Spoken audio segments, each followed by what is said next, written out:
నమస్తే, welcome to Disha TV. BRS పార్టీపై TRS party chief Kalvakuntla Kavitha మరోసారి హాట్ కామెంట్స్ చేశారు. ఆమె మాట్లాడుకుంటూ ఒక మీడియా ఛానల్కి ఇచ్చినటువంటి ఇంటర్వ్యూలో చాలా ప్రధానమైనటువంటి అంశాలు మాట్లాడడం జరిగింది. తెరపై కూడా అవి ఇప్పుడు చర్చగా మారినాయి, చాలా సంచలనంగా మారినటువంటి అంశాలు కూడా ఆమె చెప్పడం జరిగింది.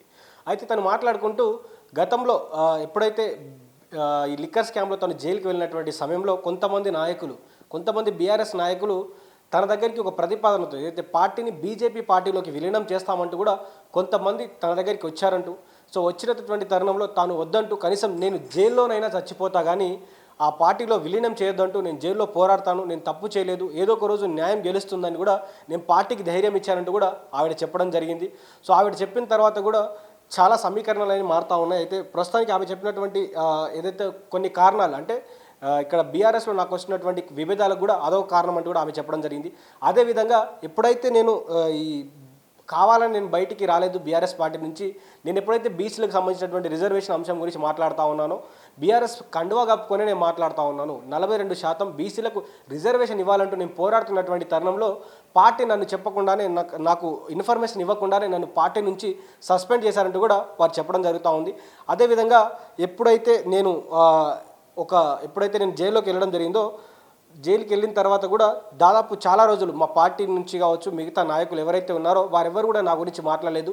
బీజేపీ సోషల్ మీడియా నన్ను బతుకమ్మ చేస్తున్నటువంటి తరుణంలో, బతుకమ్మ పండుగ చేస్తున్నటువంటి తరుణంలో కూడా ఆ బతుకమ్మ ప్లేస్లో బీరు బాటిళ్ళు, మందు బాటిళ్ళు పెట్టి నన్ను ట్రోల్ చేస్తున్నటువంటి తరుణంలో కూడా ఎవరు కూడా మాట్లాడినటువంటి పరిస్థితి, ఎవరు కూడా బయటకు వచ్చి మాట్లాడలేదు, నా గురించి ఎవరు కూడా స్టాండ్ తీసుకోలేదు. అదే కేటీఆర్పై ఎప్పుడైతే విమర్శలు వస్తున్నాయో, కేటీఆర్పై వస్తున్నటువంటి విమర్శలకు పార్టీ కావచ్చు, పార్టీలో ఉన్నటువంటి నాయకులు కావచ్చు వరుసగా ఆయనకు స్టాండ్ తీసుకున్నారు, ఆయన కోసం మాట్లాడడం జరిగింది. సో అదే విషయాన్ని నేను పార్టీలో అడిగాను, పార్టీలో అడిగితే కానీ పార్టీ నాయకులు ఎవరు కూడా స్పందించినటువంటి పరిస్థితి. ఆయనకో న్యాయం నాకో న్యాయం ఎందుకు, పార్టీలో ఉన్నటువంటి సభ్యులందరికీ ఒకే విధంగా న్యాయం జరగాలంటూ నేను ప్రశ్నించాను. సో అక్కడ కూడా నాకు న్యాయం జరగలేదు. బహుశా అది ఒక ఒకవేళ తండ్రి యొక్క ప్రోద్బలంతోనే జరిగి ఉండొచ్చు. ఎందుకంటే కొడుకుని అంటే కేటీఆర్ని ముందు పెట్టాలనుకున్నాడు కావచ్చు, కవితను పక్కన పెట్టుకోవాలనుకునేటువంటి ఒక రాజకీయ ధోరణితోటే ఆ అంశం జరిగి ఉండొచ్చు అంటూ కూడా ఆవిడ చెప్పడం జరిగింది. అయితే దీంట్లో ఆమె కొన్ని కీలకమైనటువంటి అంశాలు మాట్లాడారు. ఏవైతే ఎప్పుడైతే తను ప్రజా జీవితంలో వెళ్ళాలనుకున్నాను, సో ప్రజా జీవితంలో వెళ్ళాలనుకున్నటువంటి తరుణంలో ఎప్పుడైతే ఈ రాజకీయ సమీకరణాలన్నీ మారుతూ ఉన్నాయో, రాజకీయ సమీకరణాలన్నీ మారుతున్నటువంటి తరుణంలో నాకు ఉన్నటువంటి ఆప్షన్ బీజేపీ పార్టీకి వెళ్దామంటే బీజేపీ పార్టీ తెలంగాణ రాష్ట్రానికి చేసేది ఏం లేదు అన్నట్టుగా కనిపిస్తూ ఉంది. కాంగ్రెస్ పార్టీ వైపు చూద్దామంటే కాంగ్రెస్ పార్టీ పరిస్థితి చూస్తే చాలా దారుణంగా ఉంది. బీఆర్ఎస్ అంటే నాకు అసలు ఆప్షనే లేదు కాబట్టి నేనే ఒక సొంత మార్గాన్ని ఎంచుకోవాలి, ప్రజల్లోకి వెళ్ళాలి, ప్రజలకు సేవ చేయాలి, రాజకీయాల్లో ఉండాలనుకుంటున్నాను. ఎందుకంటే ప్రజాసేవలో ఉండాలంటే రాజకీయాల్లో ఉండాల్సింది కంపల్సరీ కాబట్టి నేనే ఒక సొంత వేదికను ఏర్పాటు చేసుకున్నానంటూ కూడా ఆవిడ చెప్పడం జరిగింది. ఇదే ఇంటర్వ్యూలో తను పవన్ కళ్యాణ్ గురించి మాట్లాడుకుంటూ, పవన్ కళ్యాణ్ని మేము తెలంగాణకి రావడం వ్యతిరేకించడం లేదు, పవన్ కళ్యాణ్ వారానికి 3 రోజులు ఇదే హైదరాబాద్లో ఇదే జూబ్లీహిల్స్లో ఉంటాడు, అదేవిధంగా వారి నాయకుడు అయినటువంటి చంద్రబాబు కూడా వారానికి 2 రోజులు ఇక్కడే ఉంటాడు, సో వారి కుటుంబం వల్ల అన్నీ కూడా ఇక్కడే ఉంటాయి, సో మేము ఎందుకు రావద్దంటాం, మేము బాజాప్తా రమ్మని చెప్తా ఉన్నాం, ఎలక్షన్స్లో పోటీ కూడా చేయమని చెప్తాం. ఎందుకంటే పవన్ కళ్యాణ్ అనే వ్యక్తి దాదాపు తెలంగాణ వచ్చిన తర్వాత 11 రోజులు నేను ఆహారం తీసుకోలేదు, నేను ఎలాంటి భోజనం చేయలేదు, ఉపవాసం ఉన్నా అంటూ కూడా చెప్పడం జరిగింది. సో అట్లాంటి వ్యక్తిని మేము తెలంగాణ యొక్క ఏదైతే వ్యతిరేకి అనే చెప్తా ఉన్నాం, తెలంగాణ రావడం ఆయనకి ఇష్టం లేదనే చెప్తా ఉన్నాం. కాబట్టి తెలంగాణ విషయంలో ఆయనకున్నటువంటి ఆయనకున్నటువంటి గొప్పతనం ఏంది, ఆయన మాట్లాడుతున్నటువంటి మాటల్లో ఆయనకున్నటువంటి నిజాయితీ ఏంది, ఆయనకున్నటువంటి నైతికత ఏందంటూ కూడా ఆవిడ ప్రశ్నించడం జరిగింది. సో రమ్మనండి, తెలంగాణ ప్రజలు చైతన్యవంతులు, ప్రజలకి ఎవరికి ఓటు వేయాలో, తెలంగాణ ప్రజల్ని ఎవరికి సపోర్ట్ చేయాలో అందరికీ తెలుసు కాబట్టి ఏదైతే పవన్ కళ్యాణ్ రావాలనుకుంటున్నాడు, పోటీ చేయాలనుకుంటున్నాడు కాబట్టి సో ఆ అంశం మీద ఆమె మాట్లాడుతూ రమ్మని చెప్పండి, తెలంగాణ ప్రజలు ఓడిస్తారంటూ కూడా ఆవిడ బాజాప్తగా చెప్పడం జరిగింది.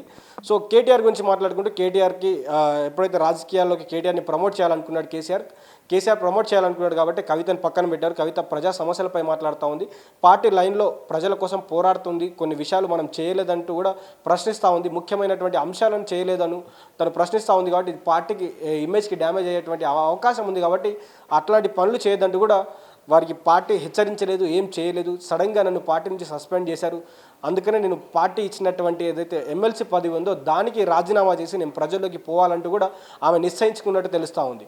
సో మొత్తానికైతే తను మాట్లాడినటువంటి కామెంట్స్ ఇప్పుడు తెలంగాణ రాష్ట్రంలో బీఆర్ఎస్ పార్టీ అటు టీఆర్ఎస్ పార్టీ మధ్యలో కూడా పెద్ద ఎత్తున చర్చకు లేపుతా ఉంది. ఎందుకంటే బీఆర్ఎస్ పార్టీ టీఆర్ఎస్ స్థాపించిన తర్వాత, ఎవరైతే కవిత గారు టీఆర్ఎస్ స్థాపించిన తర్వాత ఈ కోల్గేట్, ఈ కొన్ని ఏవైతే బిస్లరీ బాటిల్స్ ఉన్నాయో ఈ కొన్ని బ్రాండ్స్ పేర్లు పెట్టి ఏది ఒరిజినల్ ఏది డూప్లికేట్ అంటూ కూడా వారు చెప్పినటువంటి తరుణాలు అయితే ఉన్నాయి. సో ఇట్లాంటి తరుణంలో తనని ట్రోల్ చేసినటువంటి వారిని కూడా కవిత ఒకే ఇంటర్వ్యూలో అన్ని ప్రశ్నలకు సమాధానాలు ఇస్తూ బీఆర్ఎస్ పార్టీ అసలు ఆ రోజు ఏం జరిగింది, నేను లిక్కర్ స్కామ్లో ఇరుక్కున్న తర్వాత నన్ను ఎంత ఇబ్బంది పెట్టారు, నన్ను ఎంత ఇబ్బంది పెట్టిన తర్వాత కూడా పార్టీ నన్ను ఎందుకు పట్టించుకోలేదు, పార్టీ కాదు సొంత తండ్రి కూడా పట్టించుకోలేదు, మిగతా కుటుంబీకులు కూడా నేను జైల్లో నుంచి వచ్చిన తర్వాత కూడా నేను పార్టీలో ఉంటూ పార్టీ లైన్లో ఉంటూ పనిచేస్తుంటే కూడా నన్ను ఎవరు పట్టించుకోలేదు, నేను చెప్తున్నటువంటి మాటలు ఎవరు వినలేదు. కాబట్టి అదేవిధంగా ఎలక్షన్ నా వల్లే ఓడిపోయామంటూ కూడా కొన్ని ప్రచారాలు చేశారు. నేను లిక్కర్ స్కామ్లో ఇరుక్కోవడం వల్ల ఈ ఎలక్షన్ ఓడిపోయామంటూ కూడా ప్రచారం చేశారు. సో ఇవన్నీ నిందలు నా మీద మోశారు. ఎందుకంటే వాళ్ళు చేయాల్సినటువంటి కొన్ని పనులు చేయకుండా నా మీద నెట్టివేశారు. కాబట్టి ఆ పార్టీ లైన్లో ఉండి పనిచేసినందుకు నా మీద నిందలేశారు. నన్ను కావాలనే పార్టీ నుంచి సస్పెండ్ చేశారు. సో అందుకని నేను తెలంగాణ రక్షణ సేన స్థాపించుకున్న ప్రజల కోసం పోరాడడానికి, ప్రజల కోసం నేను ముందడుగు వేస్తూ ఉన్నాను. సో రాజకీయాల్లో నేను రాణించాలనుకుంటా ఉన్నాను కూడా కవిత గారు మాట్లాడడం జరిగింది. సో ఇప్పుడు ఈ కామెంట్స్ అనేవి తెలంగాణ రాష్ట్రంలో సంచలనంగా మారాయి. సో చూద్దాం మరి బీఆర్ఎస్ పార్టీ దీనికి ఏమైనా కౌంటర్ ఇస్తుందా.